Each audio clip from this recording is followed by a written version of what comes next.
रिया दियोल जी ने पूछा है कमेंट करके कि ओशो तो कहते हैं कि प्रेम सर्वोपरि है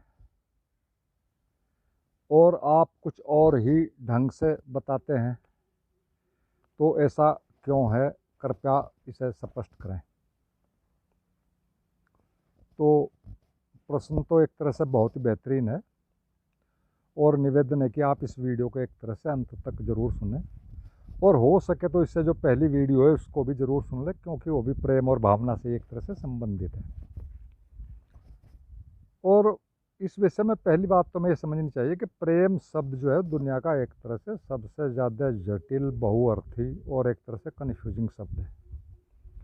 यह आपको इस शब्द के द्वारा ही परम ऊंचाइयों तक भी कोई आपको पहुंचा सकता है या आप पहुंच सकते हैं, और यही शब्द प्रेम के नाम पर आपको कहीं तक भी गिरा सकता है। कारण साफ है कि यह शब्द एक तरह से बहुत ही अलग अलग अर्थों में होता है, अनेक अर्थों में होता है। एक तरह से जैसे आलू होता है सब्जियों में कि उसको किसी भी सब्जी में मिलाकर फिट किया जा सकता है। आप इसे कहीं भी एक तरह से इसका उपयोग कर सकते हैं और उसको सिद्ध कर सकते हैं कि सब ठीक है, मैंने प्रेम के वजह से ऐसा किया है। इसी के कारण आप इसी शब्द के नाम पर एक तरह से दूसरों को उठा सकते हैं, उनका शोषण भी कर सकते हैं, उनको यहाँ तक कि मार भी सकते हैं। लोग मरते हैं, खुद मरते हैं, सुसाइड करते हैं धर्म प्रेम के नाम पर। मैं किसी विशेष उसका नाम नहीं लेता। तो ये एक ऐसा एक तरह से शब्द है कि ये हर जगह उपयोग होता है। राजनीति में करो, वहाँ भी बहुत प्रेम की बातें हो रही हैं।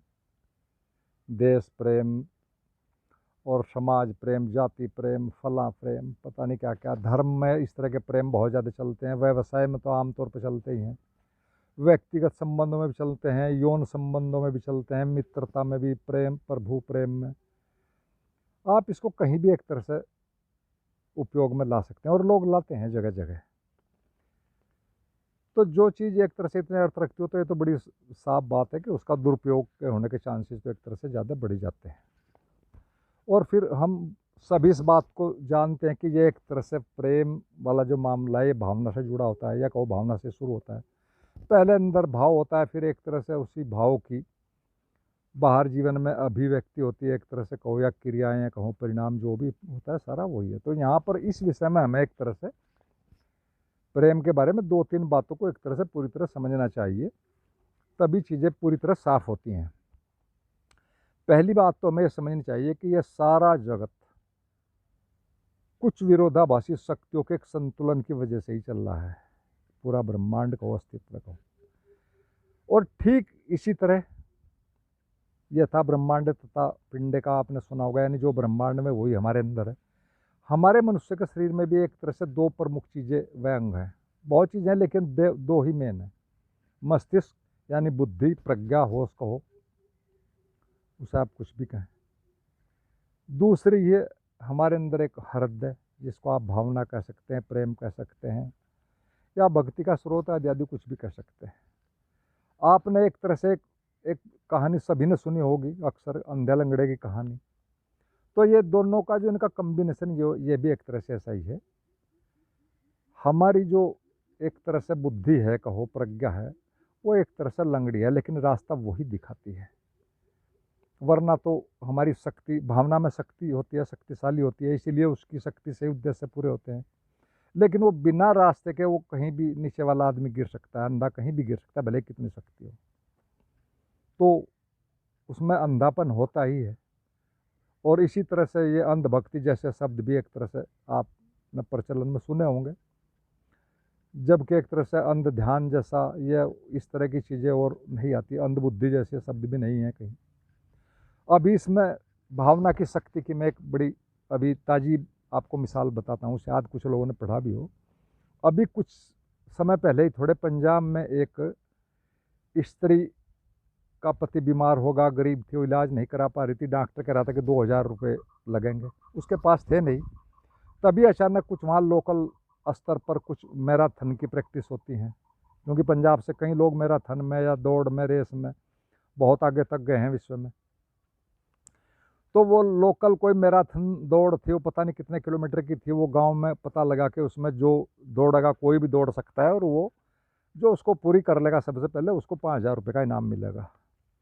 उस स्त्री ने जब कोई रास्ता उसके पास नहीं था पति का इलाज करने का, वो दौड़ में जीती। एक सामान्य गृहिणी 40-50 साल की, वो उसमें दौड़ी और रिजल्ट ये आया कि वो प्रथम आई और उसे 5,000 रुपये मिले और उसे अपने पति का इलाज करा।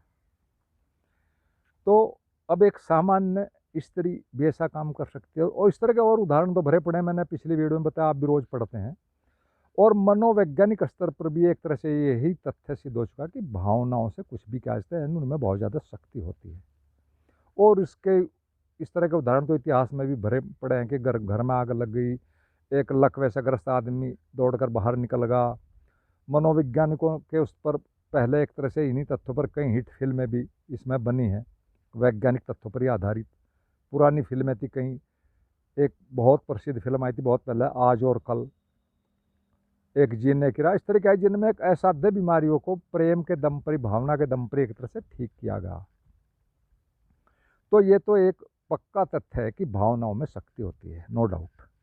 लेकिन यदि हम ध्यानपूर्वक इन सभी उदाहरणों को देखेंगे और इस पूरी प्रक्रिया को, अपनी मानसिक प्रक्रिया को देखेंगे, तो इन सब के क्रियान्वयन से पहले जो भी इन लोगों ने किया है भावना से होता है। सही निर्णय मस्तिष्क ही यदि 100% लेता है उस विषय में, तो ये सभी घटित हो सकती हैं, वरना तो इनमें कुछ नहीं होता। और अगर ये ऐसे ही हो सकता भावना से, तो फिर तो जीवन में सभी कुछ भी कर सकते होते, सभी सफल हो जाते कहीं भी, किसी भी क्षेत्र में। लेकिन ऐसा नहीं होता। सिर्फ भावना भी वही काम करती है कि भावना भी होनी चाहिए और उससे पहले मस्तिष्क में उस विषय में एक स्पष्ट निर्णय भी होना चाहिए, जो कि हमारी बुद्धि ही लेती है। वो सही लेती है, गलत सवाल ये नहीं है बिल्कुल भी। यहाँ पर बात यह है कि यहाँ भी प्राइमरी स्तर पर हमारा मन ही है, मस्तिष्क ही है, बुद्धि ही है, तभी शक्ति काम करती है पूरा, वरना तो वो कुछ नहीं करती, बस ऐसे ही जैसे जीवन चलता ही है सबका। तो जीवन की जो एक तरह से मुख्य बात है वो आपका मस्तिष्क, और सच में कहो तो उसकी कंप्यूटिंग पावर, या कहो विश्लेषण करने की अक्षमता, सही निर्णय लेने की अक्षमता। और इन फिर अगली चीज़ों को तो, भावना को, शरीर को, इनको तो एक तरह से फिर काम करना ही पड़ता है, क्योंकि मस्तिष्क की एक तरह से सर्वोपरि है, उसका आदेश सबको मानना ही पड़ता है। फिर वह चाहे भाव हो, अंग हो, या कोई शरीर का और ढंग हो या कुछ हो, वो एक अलग बात है। लेकिन यदि उसमें मस्तिष्क वाली क्वालिटी नहीं है, तो फिर तो आप कुछ भी करते रहेंगे, चलता रहेंगे, जीवन ऐसे ही चलता रहेगा, आप सही निर्णय कुछ भी लेते रहेंगे, लेकिन कुछ नहीं होता। और ये जो होश है कहो, या ये जो मस्तिष्क की सही क्वालिटी है, कंप्यूटिंग पावर, एनालिटिकल पावर, या ऐसा होश कहो, बुद्धि कहो, ये एक तरह से अनुभव से गुजर कर ही आती है जीवन के, उसके बिना नहीं आती। कोई कुछ भी कहे, बड़ा मुश्किल है मामला। और यदि ये पावर आपके अंदर, एनालिटिकल पावर चीज़ों के, ये अंदर ठीक ठाक है, तो फिर आप अपने जीवन के निर्णय लोगे और सफल होगे। अगर ये नहीं, तो फिर तो कोई भी कुछ भी, कोई भी चीज़ आपके जीवन के निर्णय ही दूसरी ही चीज़ें या दूसरे ही लोग हो उनको लेते रहेंगे और आप उनके द्वारा घिसटते रहेंगे। लेकिन इसका ये अर्थ नहीं आप लगा लेना कि भाव का कोई मूल्य ही नहीं है। जीवन जटिल है, इसमें जो भी अस्तित्व ने दिया वो अकारण यहाँ कुछ नहीं होता, उसका भी अपना एक मूल्य होता है, अकारण यहाँ कुछ भी नहीं होता। तो उपयोग तो हमें सभी चीज़ों का लेना होना चाहिए, और ये उनके अनुपात में ही एक तरह से सभी चीज़ों को यूज करना चाहिए। यही बुद्धि है कहो, या यही एक तरह से एक ढंग है। ये तो पहली बात हुई। अब हम एक दूसरी बात पर और आते हैं कि भाव और बुद्धि की उपयोगिता को हम कैसे समझें। यहीं से अगली बात निकलती है कि ये दोनों तो ठीक है, जीवन में इनका उपयोग करें, लेकिन इनको कैसे समझें, इनका सच में उपयोग क्या है, कैसे कैसे है। आप एक बहुत सिंपल चीज़ से समझो, सिंपल से उदाहरण जो हमारे दैनिक जीवन में रोज़ घटता है। आप यहाँ पर एक इंजन को, वो ट्रैक्टर का है या कार का है, उसको मनुष्य जीवन के साथ साथ समझते हैं थोड़ा सा। एक इंजन में कहो, ट्रैक्टर का है, कार का है, किसी भी, जिसमें एक मोबिलाइल होता है, आपने देखा होगा, वो ही उसको चिकनापन रखता है, उसको गति देता है, उसी की वजह से वो सेफ रहता है। और उसी की वजह से वो लंबा भी चलता है, ठीक ठाक चलता है, लोड भी उठाता है। लेकिन उसी का जो दूसरा तेल है, कहो डीजल कहो पेट्रोल को, वो विस्फोटक अक्षमता से एक तरह से आगे चलने की गति वही देता है, वो नहीं देता। वो ठीक है, वो भी जरूरी है, वो भी जरूरी है। ठीक ऐसे ही आपका प्रेम भाव जो है एक तरह से आपके शरीर में, मस्तिष्क में चिकनापन रखता है, आपकी मानसिक और शारीरिक स्वास्थ्य को एक तरह से बनाए रखता है, वो अनिवार्य है। और बुद्धि या मस्तिष्क का आदेश एक तरह से वो जीवन को आगे गति देता है, और वो मेन है, उसको हमें समझना पड़ेगा कि मेन चीज़ वही है, जीवन का हर कार्य का जनक है। यदि आप एक जरा सा पैर भी लाते हैं तो सबसे पहले आपके मस्तिष्क में एक विचार कहीं पैदा होगा। जीवन का आप कोई भी काम करते हैं, सबसे पहले आपके मस्तिष्क में के कहीं किसी गहराई में, सूक्ष्म शरीर में एक विचार जन्म लेगा, और फिर उससे ही सारा का सारा जीवन का अगला मामला कहो या चीज़ें कहो एक तरह से चलती है। तो और ये इस तरह का कार्य मनुष्य नहीं, प्रकृति के एक तरह से हर जीवधारी में है, और प्रकृति में ये सब ऐसे ही चलता रहता है, सारी प्रकृति का जीवन ऐसे ही चलता रहता है। परंतु चूंकि यह प्रश्न एक तरह से अध्यात्म से जुड़ा है, साधना जुड़ा है, और इसका एक तरह से लक्ष्य है जो साधना का होता है, एक तरह से प्रकृति के पार जाना होता है हमारा। और पार जाने के लिए तो हमें एक तरह से, अगर सही अर्थों में देखें तो जो भी हमारे पास है उसका ही हमें सही अनुपात में, सही समय पर सही उपयोग लेना चाहिए। यही एकमात्र तरीका है, यहाँ कोई फिक्स नहीं, नियम नहीं है। और चूंकि प्रकृति के बाहर जाना है तो वहाँ तो प्रकृति के नियम वैसे भी काम नहीं करते, अपनी ही समझ से चीज़ें जाननी होंगी। तो ये बात हुई कि हम सारा इसी के उससे ही कर सकते हैं। और दूसरी साथ एक फैक्ट हमने पहले भी बात की है, हम सभी जानते हैं कि मनुष्य को हर चीज़ सीखनी पड़ती है, और जागरण के लिए भी हमें कुछ चीज़ें सीखनी पड़ेंगी। और सच बात तो ये कि कष्ट से निकट कर, अनुभव से गुजर कर, धोखे खा खा कर, जीवन के अनुभव से गुजर कर, ये होता ही है जीवन में, ये गुजरना ही पड़ता है। तभी हमें एक तरह से सही चीज़ों का पता चलता है, सही अनुभव का पता चलता है, सही निर्णय हम ले सकते हैं। और इस भावना का मैं आपको एक और बात बता दूं, अपने मनुष्य जीवन के अंदर, जिसको कि हम बहुत महत्वपूर्ण समझते हैं, सारा समाज भी इन चीज़ों को वो देता है, सारे साहित्य इसी पर हैं, भावना पर ही। इसमें जो आदमी निर्णय लेगा उसमें 95% निर्णय गलत होते हैं। ये एक तरह के फैक्ट हैं, तथ्य हैं। और इसीलिए एक बात भी चलती है हमारे जीवन में, जो समझदार लोग उन्होंने लिखा है, कहा है कि भावपूर्ण स्थिति में, भावना में कभी भी, चाहे वो भाव जोश का है, क्रोध का है, प्रेम का, किसी भी, उसी में कोई भी निर्णय नहीं लेना चाहिए कभी भी। ये हमेशा से एक तथ्य रहा है, लेकिन हम लेते हैं, हमारा सिस्टम ही, हमारा माइंड सेट ही कुछ इस तरह का। और फिर होता क्या है, 95% गलत लेने हैं, और फिर जो गलत निर्णय लोग, फिर ठुकाई तो होगी, पक्का ही दुख कष्ट तो आएगा ही आएगा। तो एक तरह से यहाँ सारी की सारी चीज़ें जो हैं वो समय से गुजर कर, अनुभव से गुजर कर ही चीज़ें लेनी पड़ती हैं। आपने मुल्ला नसरुद्दीन की भी एक कहानी सुनी होगी। मुल्ला नसरुद्दीन एक तरह से अपने समय का, अपने आसपास के, उसमें एक बड़ा सफल व्यक्ति था। पत्रकार एक दिन पहुंचे घर, उन्होंने कहा कि मुल्ला एक बात बताओ कि तुम इस तरह से इतने सटीक निर्णय और सही निर्णय कैसे लेते हो, तुम तो कमाल करते हो, तुम्हारा कोई भी निर्णय गलत जाता ही नहीं।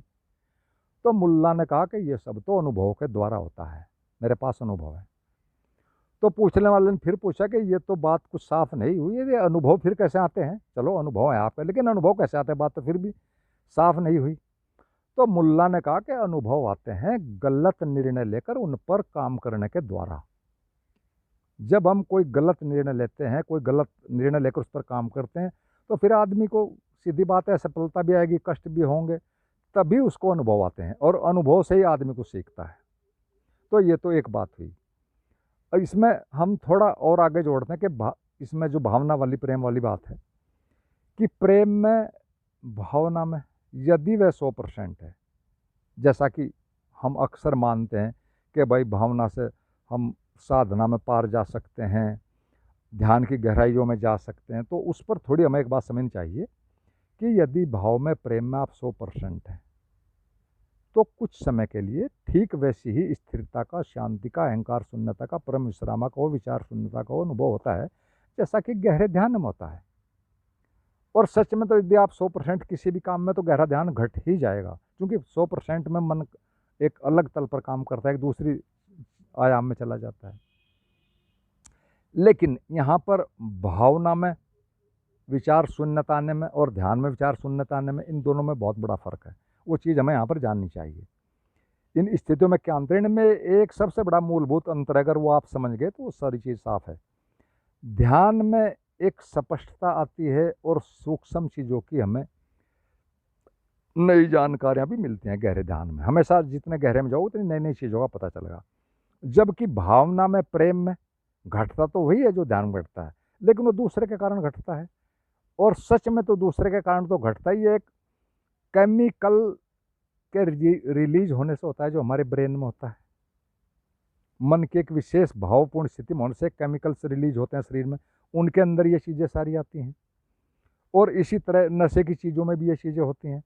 आदमी नशा वैसे ही नहीं करता, अपना पैसा और शरीर वैसे ही खराब नहीं करता, उसमें भी ये चीज़ें आते हैं।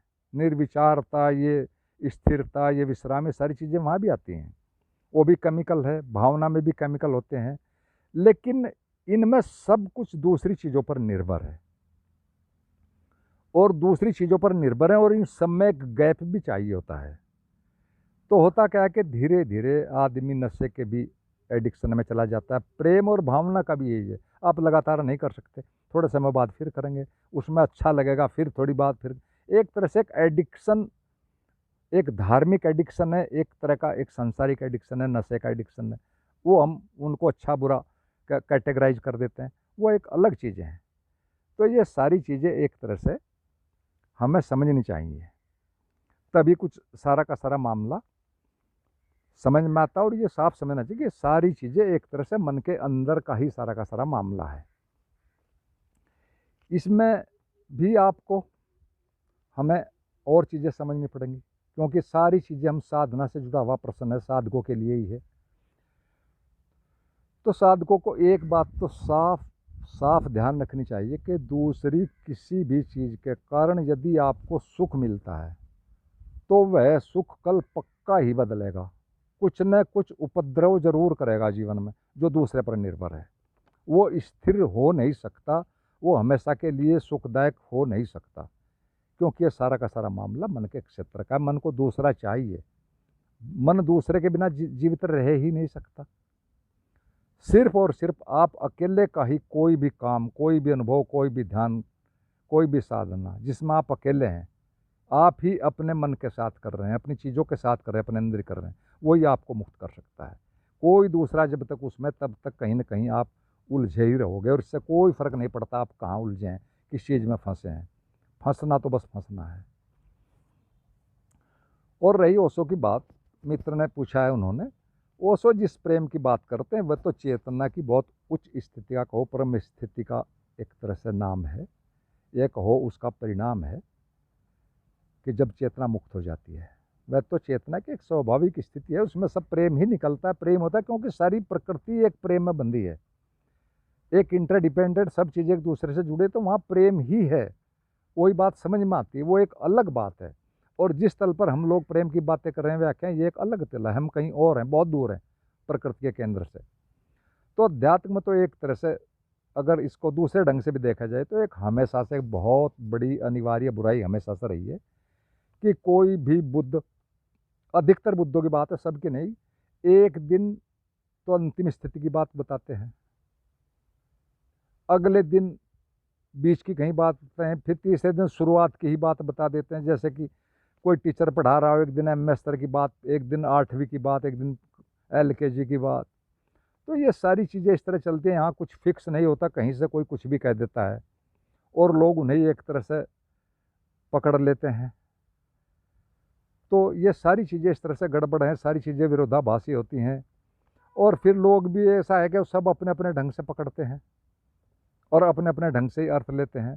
तो इन्हीं कारणों से इस तरह की चीज़ों से कोई भी चीज़ें स्पष्ट नहीं है, साफ़ सुथरी नहीं, सिस्टमेटिक नहीं होती, और फिर सारी की सारी गड़बड़ियाँ होती हैं, कुछ साफ नहीं होता, और अपनी मर्जी के मुताबिक सभी लोग अर्थ निकालते हैं।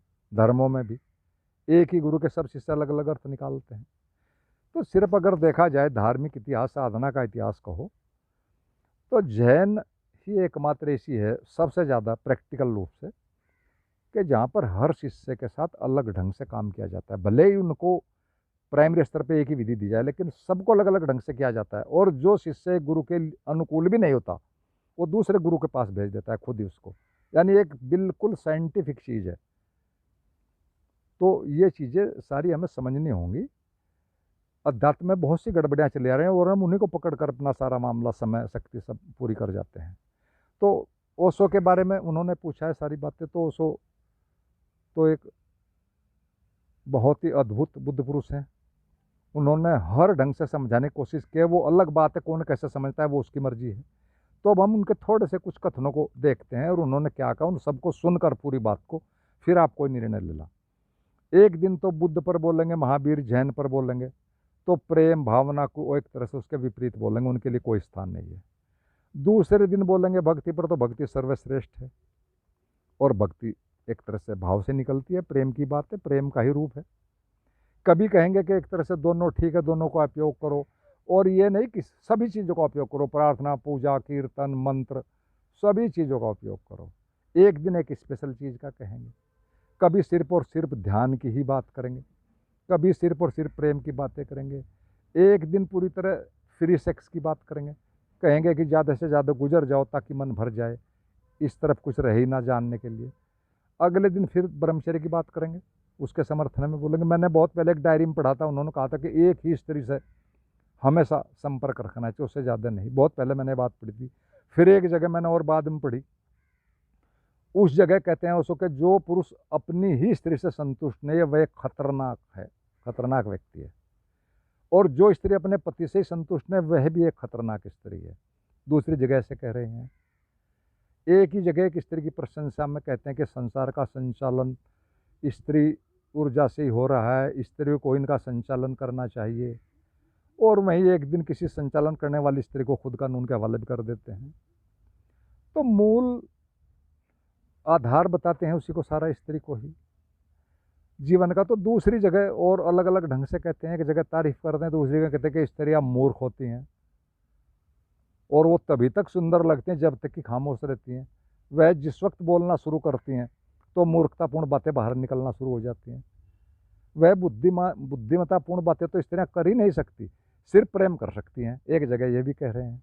तो ओशो का तो सारा साहित्य विरोधों से भरा पड़ा है और उसमें से हम अपनी मर्जी की चीज़ें उठा लेते हैं और अपने अर्थ निकाल लेते हैं। लेकिन ओशो ने तो और भी बातें कही है जो हम पूरी बातें सुनते नहीं, अपनी मर्जी की निकाल लेते हैं, आगे चलते नहीं।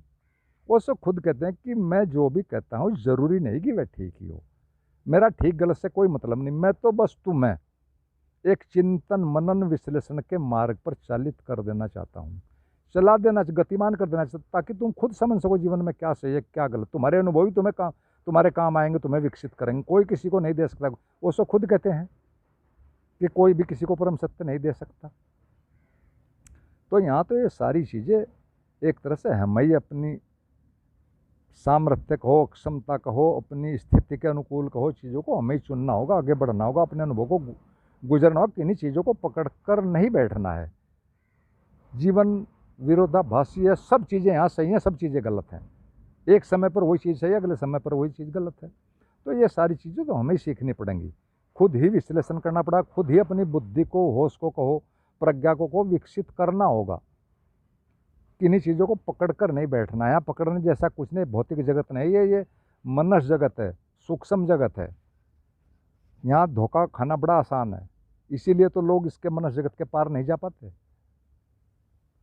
तो ये चीज़ें सारी हैं, आप समझ सकते हैं। कोई भी मित्र चाहे कुछ भी बात कर सकता है, पूछ सकता है कोई भी बात, कमेंट करके, फ़ोन पर, जैसे भी चाहे। तो आशा है मित्र का प्रश्न थोड़ा सा कुछ साफ हुआ होगा और आप लोगों ने सुना।